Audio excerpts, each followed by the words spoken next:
আসসালামু আলাইকুম। আপনারা সবাই কেমন আছেন?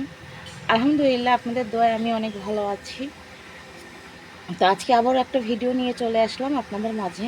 এর আগেও আমি আমার বেগুন গাছের ভিডিও দিয়েছি আপনাদের মাঝে। তো তখন বেগুন গাছটা কিন্তু মরে যাচ্ছিল। ভিডিও দেওয়ার কারণ এটা, যারা আমার মতো টবে গাছ লাগান আর কি, টবে যারা আছে গাছপ্রেমিক, যারা টবে গাছ লাগায় এরকম, তাদের জন্য ভিডিওটা করা। যদি ভিডিও ভালো লাগে তো অবশ্যই আমার চ্যানেলটা সাবস্ক্রাইব করবেন এবং লাইক দিবেন আর সাথেই থাকবেন। আর আমার ভিডিও শেয়ার করার জন্য অনুরোধ জানানো যাচ্ছে সবাইকে। তো দেখুন, আমি তো এর আগে যে সারের বদলে আমি দিয়েছিলাম যে বিড়ালের গুঁড়োটা, তো গুঁড়ার ভিতরে কিছু ধানের গুঁড়াও ছিল, এই জন্যে গাছ এই যে বেরিয়েছে, এই যে। তো এগুলো এখন আমি তুলবো না, এটা তুলবো একটু যখন মাটিটা বৃষ্টি হয়েছিল, তো মাটিটা নরম আছে, যখন একটু মাটিটা হালকা একটু শুকায় যাবে তখন আমি ওইগুলো তুলে দিব। নিচের যে আগাছাগুলো আছে এগুলো পরিষ্কার করে ফেলবো। আর গাছে কি পরিমাণ বেগুন আসছে এটাও দেখাবো। আর গাছটা পরিবর্তন হয়েছে, দেখেন পাতাগুলো কিন্তু আগের মতো আর নেই, পাতা একেবারে নতুন পাতা। আর পাতার রং বা কালারও চেঞ্জ হয়েছে একবারে, মানে মনে হচ্ছে নতুন চারা আর নতুন গাছ। আর অলরেডি বেগুন 4টা আছে, আমি অবশ্য বাড়িতে ছিলাম না, তো আমার বাসা থেকে 2-3টা তুলছে। আর 4টা বেগুন আছে, এই যে একটা, এই যে একটা, এই যে একটা, আর এই যে একটা, 4টা আছে। তো ওটা 2-3 দিন পরে আমি তুলবো। আর ফুল তো ওই যে আসছে,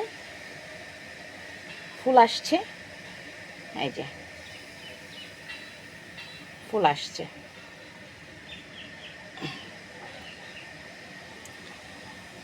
তো আপনারাও ইচ্ছা করলে আমার আগের ভিডিওটাও আপনারা দেখবেন, যে আমি বিড়ালের যে গুঁড়ো আমি দিয়েছিলাম, আসলে ওটা অনেক কার্যকারী আর অনেক আসলে কাজ হয়েছে। এটা নিজে থেকে পরীক্ষিত, আমি কোনো সার টার দিইনি গাছে।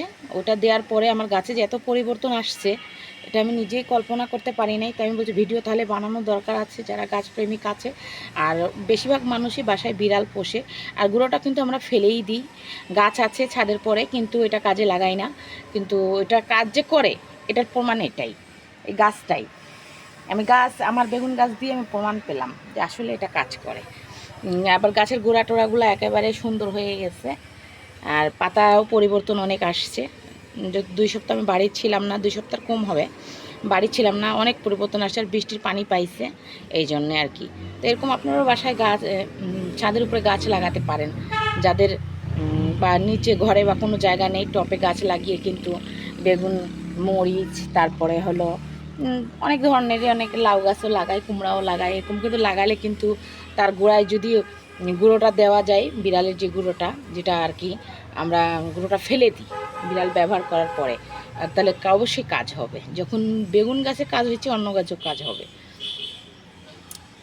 আর এই গোড়া পরিষ্কার করে ফেলবো, এই যে। তো আজকের ভিডিওটা আপনাদের কাছে কেমন লাগলো? যদি ভালো লাগে তো অবশ্যই আমার পাশে থাকবেন আর একেবারে ফুল সাপোর্ট করবেন আমার সাথেই থেকে। তো আজকে এই পর্যন্তই রাখবো, সবাই ভালো থাকবেন। আসসালামু আলাইকুম।